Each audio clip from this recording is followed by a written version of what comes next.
नमस्कार विद्यार्थी मित्रांनो. या व्हिडिओचा विषय आहे linear differential equations with constant coefficients. या व्हिडिओमध्ये आपण लिनियर डिफरन्शियल इक्वेशन्सचे काही बेसिक कन्सेप्ट्स बघणार आहे. लिनियर डिफरन्शियल इक्वेशन इन शॉर्टमध्ये इथून पुढे आपण LDE असं लिहिणार आहे without dots. LDE stands for linear differential equation with constant coefficients. आता लिनियर डिफरन्शियल इक्वेशनमध्ये लिनियर हा जो वर्ड आहे तो काय रिप्रेझेंट करतो, तर लिनियरचा अर्थ 1 असा घ्यायचा. So here word linear stands for degree 1. पण ही पूर्ण डिफरन्शियल इक्वेशनची डिग्री 1 आहे का, तर नाही. तर डिफरन्शियल इक्वेशनमध्ये असलेल्या डिपेंडंट व्हेरिएबल y आणि त्याच्या सगळ्या डेरिव्हेटिव्हची डिग्री 1 असायला पाहिजे. सो प्रत्येक डेरिव्हेटिव्हची पॉवर ह्या इक्वेशनमध्ये 1 असते. लास्ट टॉपिकमध्ये पण आपण लिनियर डिफरन्शियल इक्वेशन बघितलेत, पण ते linear differential equation of first order आहेत आणि मग हे आहेत linear differential equation of higher order.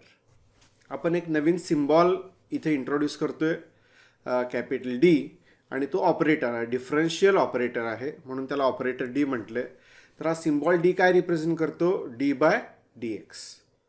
म्हणजे तुम्ही जर dy/dx घेतलं तर ते कॅपिटल D इंटू y येईल. d2y/dx स्क्वेअर घेतलं तर ते कॅपिटल D² इंटू y येईल. आणि मग ह्याच प्रकारे d3y/dx क्यूब घेतलं तर d³ येईल. इन जनरल d⁻⁴ घेतलं तर d⁻⁴ येईल. अशा प्रकारे ही जी डेरिव्हेटिव्ह आहे, डिफरन्शियल ऑपरेटर आहे d/dx, त्याचं एका व्हेरिएबलमध्ये म्हणजे कॅपिटल D मध्ये आपण कन्व्हर्जन करून ह्याच्या सगळ्या डेरिव्हेटिव्ज आहेत ते थोड्या सिम्पल फॉर्ममध्ये एक्सप्रेस करायचा प्रयत्न केलेला आहे. याच्यामुळं नेहमीची जी डेरिव्हेटिव्ह आहे आपली, for example derivative of x³ that is 3x², symbolically capital D ब्रॅकेटमध्ये x³ अर्थ काय, नेहमीप्रमाणे d/dx of x³. So that is 3x².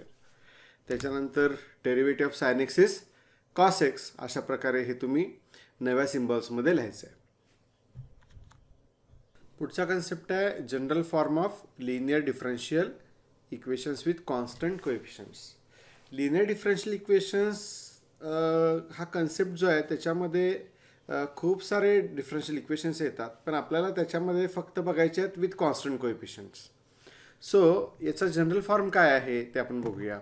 इथं पहिल्या टर्ममध्ये तुम्ही बघू शकताय P0 ही एक क्वांटिटी आहे आणि मग dny/dx⁻n ही nth ऑर्डर डेरिव्हेटिव्ह आहे, प्लस P1 ही अजून एक काहीतरी क्वांटिटी आहे dn-1y/dx⁻n-1. असं प्रत्येक टर्ममध्ये काहीतरी क्वांटिटी आणि डेरिव्हेटिव्हची टर्म असं हे आहे. आणि असं कुठपर्यंत आहे तर बघा Pn-1 dy/dx प्लस P1y आणि राईट हँड साईडला काहीतरी Q आहे. सो हा जो फॉर्म दिसतोय याच्यामध्ये हे जे P0, P1, P2 and so on up to Pn ह्या ज्या क्वांटिटीज आहेत ते आहेत कोएफिशियंट्स. मग आपलं हे linear differential equation with constant coefficient आहे, म्हणजेच हे P0, P1 वगैरे वगैरे ते सगळे कॉन्स्टंट्स आहेत.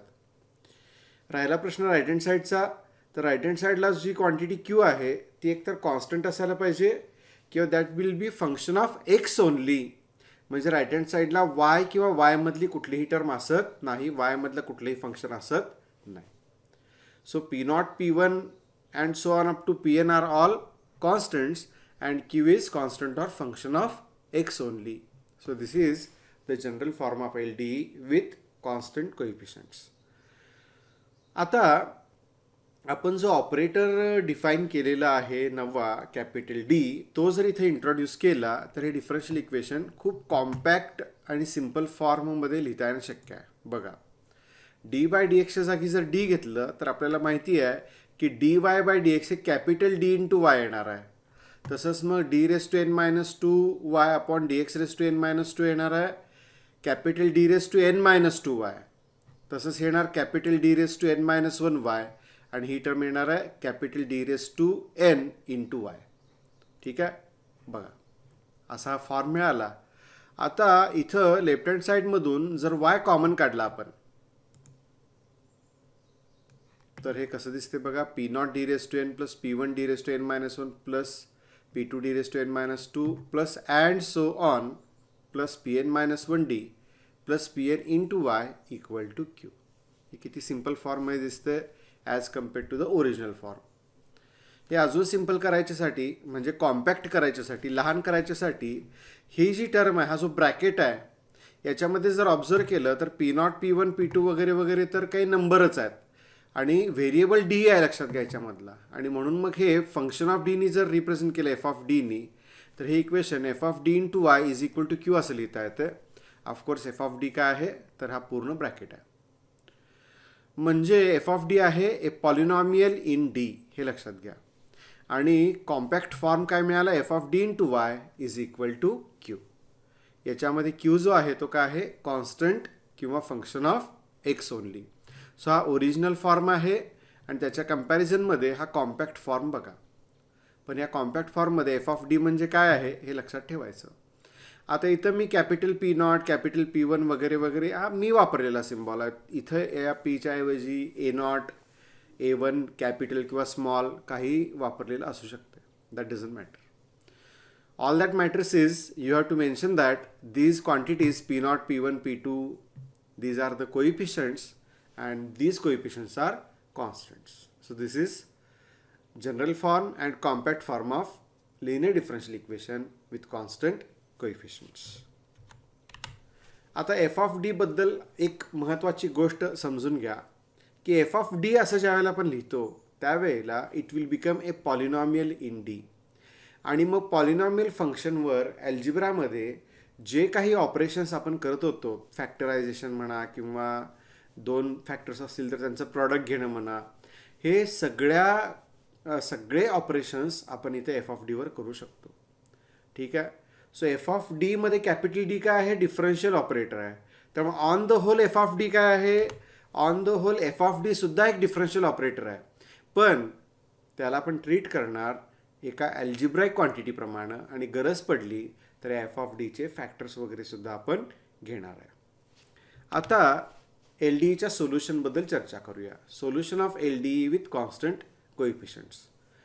L D E with constant कोइफिशियंटचं सोल्युशन मिळवणं हे थोडीशी लेंदी प्रोसिजर असते. ओके. तर ह्या सोल्युशनचे एकूण 2 भाग आहेत. पहिल्या भागामध्ये राईट हँड साईड 0 कन्सिडर करून एक सोल्युशन फाइंड आउट करतात, त्याला कॉम्प्लिमेंटरी फंक्शन म्हणतात. आणि दुसऱ्या भागामध्ये राईट हँड साईड कन्सिडर करून एक दुसरं सोल्युशन फाइंड आउट करतात, त्याला पर्टिक्युलर इंटेग्रल असं म्हणतात. आणि मग हे दोन्ही सोल्युशन्स एकत्र केले, कॉम्प्लिमेंटरी फंक्शन आणि पर्टिक्युलर इंटेग्रल एकत्र केले की आपल्याला मिळतं आहे कम्प्लीट सोल्युशन. त्यालाच आपण जनरल सोल्युशन म्हणणार आहे. जनरल सोल्युशन म्हणजे कसलं सोल्युशन आहे, विच कंटेन्स आर्बिट्ररी कॉन्स्टंट्स. पण एल डी ईमध्ये जनरल सोल्युशन्सलाच कम्प्लीट सोल्युशन असं सुद्धा म्हणतात. सो पहिला पार्ट जो आहे कॉम्प्लिमेंटरी फंक्शन, त्याला नेहमी आपण CF ह्या शॉर्ट फॉर्मने डिनोट करणार. General solution obtained by taking RHS of the differential equation 0 is called complementary function. मग RHS म्हणजेच Q जर 0 घेतला तर डिफरन्शियल इक्वेशन कसे दिसेल, F of D into Y equal to 0. तर F of D into Y equal to 0चं जे सोल्युशन आहे त्याला कॉम्प्लिमेंटरी फंक्शन असं म्हणायचं. आणि पर्टिक्युलर इंटेग्रलला डिनोट करायचं PI नी नेहमी. ओके. आणि PI काय आहे, तर it is solution obtained by considering RHS. RHSला इग्नोर करून कॉम्प्लिमेंटरी फंक्शन काढले तर RHS कन्सिडर करून पर्टिक्युलर इंटिग्रल मिळणार आहे. लक्षात घ्या, आपण इथं फक्त कॉम्प्लिमेंटरी फंक्शन कशाला म्हणायचं, पर्टिक्युलर इंटिग्रल म्हणजे काय एवढंच बघितलं आहे. हे कॅल्क्युलेट कसं करायचं आहे हे काही इथं आपण बघत नाही आहे, ते डिटेलमध्ये नंतर आपण बघणार आहे. मग पर्टिक्युलर सोल्युशन हे ऑफकोर्स पूर्ण डिफरन्शियल इक्वेशन कन्सिडर करून कॅल्क्युलेट करावं लागतं. आणि मग हे दोन्ही एकत्र केले की आपल्याला मिळते जनरल सोल्युशन. आणि ते सोल्युशन डिनोट करणार, सोल्युशन म्हणजे काय, व्हॅल्यू ऑफ व्हेरिएबल. आणि ह्या डिफरन्शियल इक्वेशनमध्ये डिपेंडंट व्हेरिएबल कोण आहे, वाय आहे. सो वायची व्हॅल्यू आहे ती, so Y is equal to CF plus PI. CF आणि PI जे आहेत हे फंक्शन ऑफ एक्स असणार आहेत हे लक्षात घ्या. So Y in terms of function of x असं हे सोल्युशन आपल्याला मिळतं. सो प्रोसिजर सोपी आहे पण थोडीशी लेंदी आहे आणि प्रॉब्लेम 3 स्टेपमध्ये सोडवायचा आहे लक्षात घ्या. पहिल्या स्टेपमध्ये कॉम्प्लिमेंटरी फंक्शन ऑब्टेन करायचं, दुसऱ्या स्टेपमध्ये पर्टिक्युलर इंटेग्रल आणि तिसऱ्या स्टेपमध्ये दोन्ही कंबाईन करायचे आणि कम्प्लीट सोल्युशन म्हणजेच जनरल सोल्युशन ऑब्टेन करायचं. इथे एक अतिशय महत्त्वाची गोष्ट आपण लक्षात घेतली पाहिजे की जे सगळे आवश्यक आर्बिट्ररी कॉन्स्टंट्स आहेत ते सगळे कॉम्प्लिमेंटरी फंक्शनमध्येच इंट्रोड्यूस करायचे आहेत. आता किती आर्बिट्ररी कॉन्स्टंट्स आवश्यक आहेत हे कसे ठरणार, तर आपण आधीच्या व्हिडिओजमध्ये बघितलेलं आहे की जेवढी डिफरन्शियल इक्वेशनची ऑर्डर असते एक्झॅक्टली तेवढेच आर्बिट्ररी कॉन्स्टंट्स इंट्रोड्यूस करायचे असतात, एक्झॅक्टली तेवढेच आर्बिट्ररी कॉन्स्टंट्स सोल्युशनमध्ये असतात. तुम्ही डिफरन्शियल इक्वेशनचं सोल्युशन घेत असताना किती वेळेला इंटिग्रेशन घेतलं आहे, किती क्वांटिटीचं इंटिग्रेशन घेतलं आहे हे काही मॅटर करत नाही. All that matters is what is order of the differential equation. Differential इक्वेशनची ऑर्डर जितकी आहे एक्झॅक्टली तेवढेच आर्बिट्ररी कॉन्स्टंट्स आपल्याला जनरल सोल्युशनमध्ये डिफरन्शियल इक्वेशनच्या घ्यायचे असतात. मग इथं LDEमध्ये काय करायचं आहे, जेवढे आवश्यक आर्बिट्ररी कॉन्स्टंट्स आहेत ते सगळेच्या सगळे कॉम्प्लिमेंटरी फंक्शनमध्येच येतील आणि मग पर्टिक्युलर इंटिग्रलमध्ये कुठलंही आर्बिट्ररी कॉन्स्टंट येणार नाही हे लक्षात घ्या. पर्टिक्युलर इंटिग्रलमध्ये बेसिकली इंटिग्रेशन्स घेणार आहे आपण, पण असं असलं तरी तिथं आर्बिट्ररी कॉन्स्टंट येणार नाही. सो जनरल सोल्युशनचे जे दोन पार्ट्स आहेत कॉम्प्लिमेंटरी फंक्शन आणि पर्टिक्युलर इंटिग्रल, त्याच्यामध्ये सगळे आर्बिट्ररी कॉन्स्टंट्स कॉम्प्लिमेंटरी फंक्शनमध्ये येतात, पर्टिक्युलर इंटिग्रलमध्ये आर्बिट्ररी कॉन्स्टंट असत नाही. ही एक माहिती इथं लक्षात ठेवली पाहिजे. कारण इनडिफायनाईट इंटिग्रेशन घेतलं की प्रत्येक इंटिग्रेशनसोबत आर्बिट्ररी कॉन्स्टंट घ्यायची आपल्याला सवय आहे, पण इथं मात्र तसं करता येणार नाही. पर्टिक्युलर इंटिग्रलमध्ये इंटिग्रेशन घेतलं तरी आर्बिट्ररी कॉन्स्टंट आपण इंट्रोड्यूस करणार नाही आहे. आता ह्या सिम्पल कन्सेप्टवरती आधारित काही सोपे क्वेश्चन्स आपण बघूया, MCQs.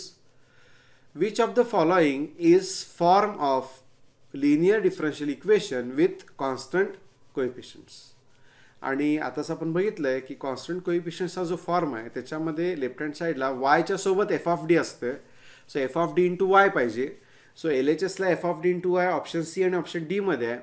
पण राईट हँड साईड 0 असते का, तर जनरली काय राईट हँड साईड 0 असेल असं आवश्यक नाही आहे. हेच आन्सर इज ऑप्शन डी. इथे कॅपिटल एक्स जो आहे तो फंक्शन ऑफ एक्स रिप्रेझेंट करतो असं मानायचं आहे. हेच answer is option d. Next example is which of the following is linear differential equation with constant coefficients. LDE with constant coefficient असण्यासाठी दोन गोष्टी आवश्यक आहेत. पहिली गोष्ट, प्रत्येक वायची पॉवर 1 असायला पाहिजे आणि वायच्या प्रत्येक डेरिव्हेटिव्हची पॉवरसुद्धा 1 असायला पाहिजे. आणि दुसरी गोष्ट, विथ कॉन्स्टंट कोएफिशियंटसाठी जे जे नंबर्स असतील ह्या डेरिव्हेटिव्हसोबत, या डेरिव्हेटिव्हचे कोएफिशियंट्स ते सगळे कॉन्स्टंट्स पाहिजेत. ज्या जे क्वांटिटीज डेरिव्हेटिव्हच्या सोबत येतील ते नंबर्स असायला पाहिजेत, कॉन्स्टंट्स असायला पाहिजेत. सो पहिल्या ऑप्शनमध्ये जर बघितलं तर इथे एक्स आहे बघा, म्हणजे dy/dxचा कोएफिशियंट व्हेरिएबल आहे, त्यामुळे हे LDE विथ कॉन्स्टंट कोएफिशियंट नाही आहे. इथे जर बघितलं तर dy/dxचा स्क्वेअर आहे. सो डेरिव्हेटिव्हचा स्क्वेअर आपल्याला चालणार नाही. LDEमध्ये डेरिव्हेटिव्हची पॉवर 1 असावी लागते, त्यामुळे आन्सर बी असू शकत नाही. ऑप्शन सी मध्ये बघितलं तर ही सेकंड ऑर्डर डेरिव्हेटिव्ह आहे, पण ह्याची पॉवर 1 आहे, म्हणजे डिग्री 1 आहे. dy/dx याची डिग्री पण 1 आहे, वायची पॉवर 1 आहे. सो वायची पॉवर 1 म्हणजे वायची डिग्री 1, वायच्या प्रत्येक डेरिव्हेटिव्हची सुद्धा डिग्री 1 आहे.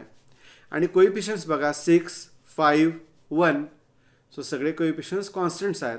सो आपला आन्सर आहे ऑप्शन सी. तरी पण ऑप्शन डी चेक करूया एकदा. पहिली टर्म जी आहे इथे डिग्री 1 आहे, पण दुसऱ्या टर्ममध्ये जर बघितलं तर dy/dxची डिग्री किती आहे, 3 आहे. इथे एक इंटरेस्टिंग गोष्ट लक्षात घ्या, ऑप्शन डी मध्ये जे डिफरन्शियल इक्वेशन आहे याची ऑन द होल डिग्री 1 आहे, कारण डिग्री कशावरून ठरते, हायेस्ट ऑर्डर डेरिव्हेटिव्हून ठरते. So on the whole degree 1 असली तरी ते लिनियर डिफरन्शियल इक्वेशन होण्यासाठी पुरेसं नाही.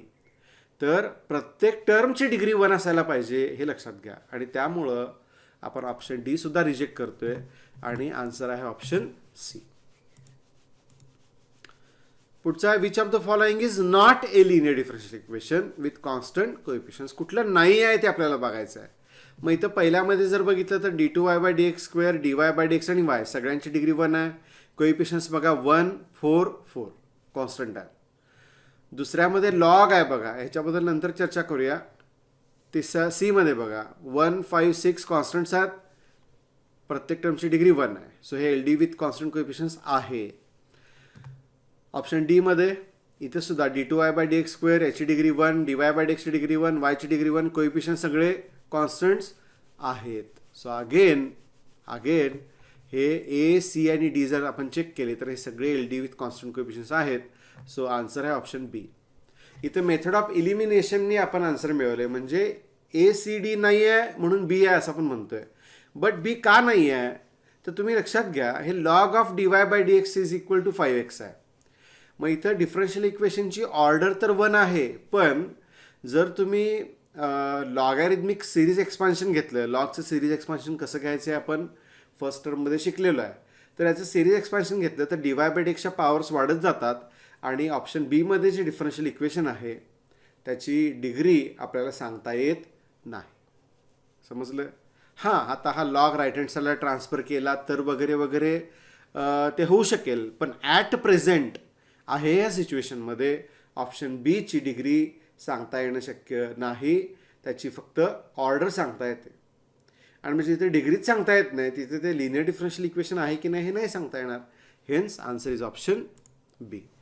असंच लॉगच्या ऐवजी cos of dy by dx, sine of dy by dx वगैरे आलं तरीसुद्धा ते एल डी असणार नाही, हे लक्षात घ्या. आपण जे कन्सेप्ट शिकलो त्याची एक रिव्हिजन म्हणून आपण हे MCQs घेतलेले आहेत. पुढच्या व्हिडिओमध्ये आपण बघणार आहे complementary function when roots of auxiliary equation are real and unequal. So videos बघत राहा, लाईक करा, शेअर करा, सबस्क्राईब करा. थँक्यू.